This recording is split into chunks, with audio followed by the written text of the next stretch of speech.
High বন্ধুরা, শুভ দুপুর। রাধা অষ্টমীর শুভেচ্ছা রইল বন্ধুরা। বন্ধুরা দেখো, আজকে যেহেতু রাধা অষ্টমী, তো আমার ঘরে রাধা মা বিগ্রহ নেই, তাই আমি আমার ছোট্ট গোপালকে আমি রাধা সাজিয়ে পুজো করলাম। দেখো বন্ধুরা, আমার ছোট্ট গোপালকে কেমন লাগছে একটু কমেন্ট করে জানাও।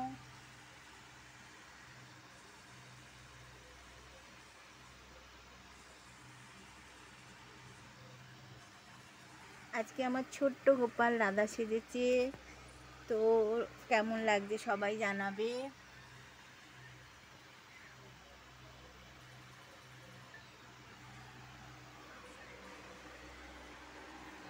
যেহেতু আমার ঘরে রাধার বিগ্রহ নেই, তাই আমি শুনেছি গোপালকেও রাধা সাজিয়ে পুজো করানো যায়, তো আমি তাই গোপালকে রাধা সাজিয়ে পুজো করলাম বন্ধুরা। তো রাধা অষ্টমীর শুভেচ্ছা রইল, সবাই সুস্থ থেকো, ভালো থেকো।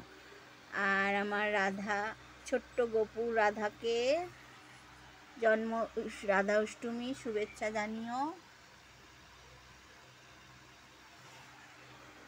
সবাই ভালো থেকো। রাধে রাধে।